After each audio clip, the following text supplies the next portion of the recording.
வணக்கம். எல்லாம் எப்படி இருக்கிறீங்க? எல்லாம் நல்லா இருப்பீங்கன்னு நம்புகிறேன். இன்றைக்கி நான் ஒரு காடை வச்சு ஒரு ப்ரிப்பரேஷன் பண்ணி காட்ட போகிறேன். பார்க்கலாம். சிம்பிளாக, ரொம்ப ஸ்பைஸியாலாம் இல்லாமல் சிம்பிளாக பண்ணுற மாதிரி ஒரு ரெசிபி பண்ணுறேன். பாருங்கள். இதுக்கு நிறைய ஸ்பைசஸ்லாம் ஒன்றும் கிடையாது. நான் அதுக்கு காடை எடுத்திருக்கேன்.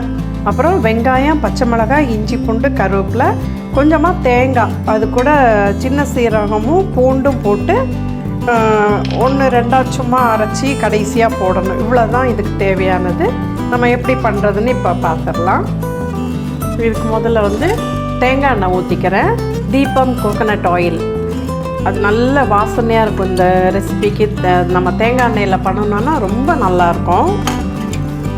எண்ணெய் காஞ்சிருச்சு.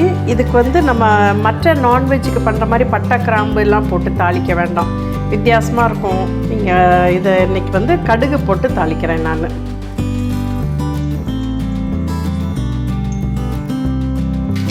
கடுகு வெடிச்சிருச்சு. இப்போ நான் வெங்காயத்தை போட்டுக்கலாம். வெங்காயம், கருவேப்பிலை ரெண்டையும் போட்டுக்கிறேன். அது வதங்கிட்டு இருக்கிற நேரத்தில் இந்த இஞ்சி பூண்டு, பச்சை மிளகாய், இஞ்சி பூண்டு இதுக்கு பேஸ்ட்டாக போடாமல் நான் இதை நல்லா பொடியாக சாப் பண்ணி போட போகிறேன். பச்சை மிளகாவே அப்படி தான். இதுதான் காரம். அதுக்கு நம்ம நிறைய மிளகாத்தூள்லாம் போட போகிறதில்ல. இதை நல்லா ஃபைனாக சாப் பண்ணி நான் அதை போட போகிறேன். இது வதங்கிட்டு இருக்கட்டும்.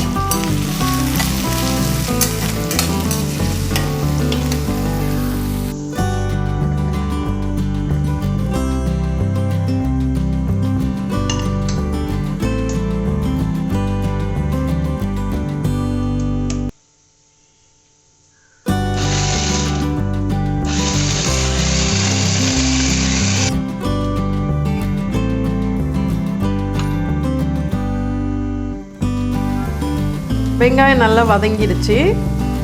அந்த இஞ்சி பூண்டு பச்சை மிளகாய் இந்த அளவுக்கு நம்ம நல்லா சாப் பண்ணியிருக்கணும். அதை போடுறேன். இப்போ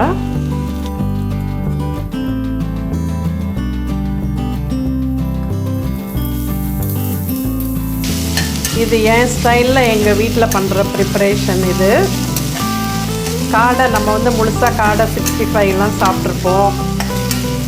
இது ஒரு சேஞ்சுக்கு நான் இந்த மாதிரி ஒரு நாள் பண்ணி பார்த்தேன். அது நல்லா வந்தது. அதனால் அதை நான் அன்றைக்கி சரி நம்ம வீடியோ எடுத்துடலான்னு சொல்லிவிட்டு அந்த ப்ரிப்பரேஷன் தான் இன்றைக்கி பண்ணுறேன். இது ரொம்ப ஓவர் காரம் அப்படிலாம் இல்லாமல் கொஞ்சம் மைல்டான இதாக தான் இருக்கும். நல்லாயிருக்கும்.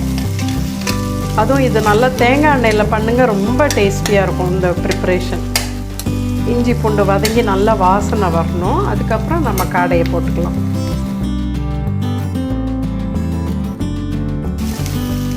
இது நம்ம பொரியல்லாம் பண்ணுறோம்ல, பொரியல் பரட்டல் பண்ணுற மாதிரி தான் காடையை வச்சு அந்த ப்ரிப்பரேஷனில் பண்ணுறேன்.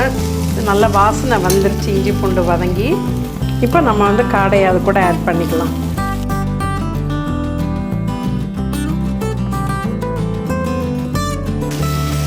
கொஞ்சமாக மஞ்சத்தூள் போட்டுக்கலாம். இதுக்கு கொஞ்சம் உப்பு போட்டு அதை அப்படியே சிம்மில் வச்சு வேக விட்டுருவோம். அது வேகிற நேரத்தில் தேங்காய், கொஞ்சமாக தேங்காய் எடுத்து வச்சுருக்கிறேன்.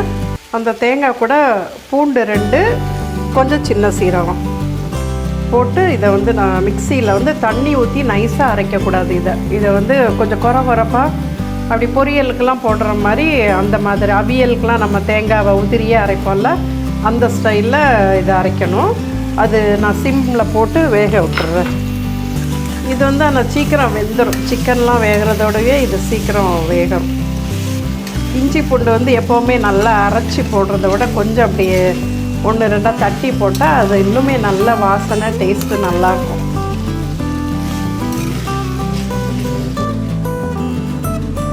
இப்போ திறந்து பார்க்கலாம்.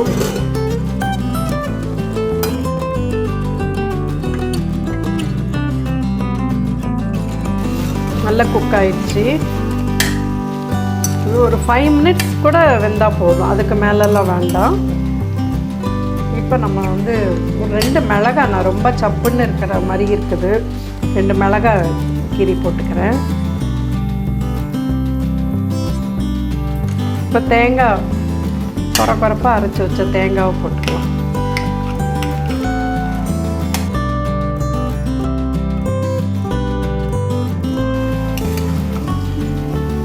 இது வந்து சின்ன பிள்ளைங்கள்லாம் கூட ரொம்ப காரம் இல்லாதனால ஆசையாக சாப்பிடுவாங்க.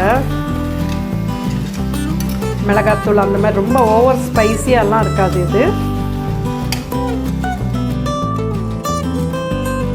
நல்ல தேங்காய் வந்து அந்த கறியோடு ஒன்றா சேர்ந்து அப்படி பரட்டிக்கிட்டு வர மாதிரி பக்குவத்தில் நிறுத்திடலாம். கறி மசாலாம் ஒன்றுமே இல்லாமல் மைல்டான டேஸ்ட்டில் சாப்பிடணுன்னா இதை நீங்கள் பண்ணி சாப்பிடுங்க.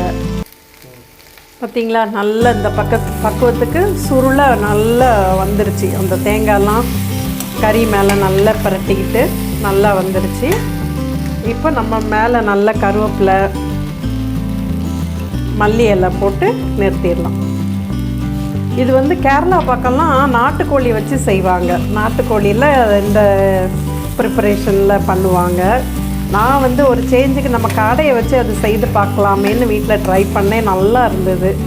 அதனால் அதை தான் இப்போ உங்களுக்கெலாம் வீடியோவாக காட்டுறேன். எல்லாம் நீங்கள் இதை ட்ரை பண்ணி பாருங்கள். ரொம்ப வித்தியாசமாக நல்லா இருக்கும். சிம்பிளும் கூட. டைம் எல்லாம் ரொம்ப ஆகாது. டக்குன்னு 10 நிமிஷத்துக்குள்ளவே பண்ணிடலாம். குக்கிங் டைம் வந்து ஒரு 8 to 10 நிமிஷம் தான். அது காடை அதுக்குள்ளவே வெந்துடும்.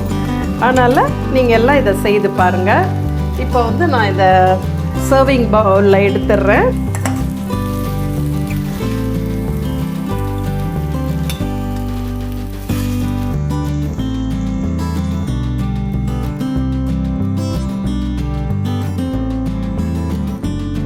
நம்மளுடைய காடை பொரியல் அல்லது காடை பிரட்டல் ரெடி ஆயிடுச்சு.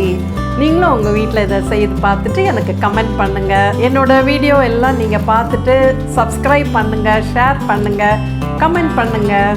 தேங்க்யூ.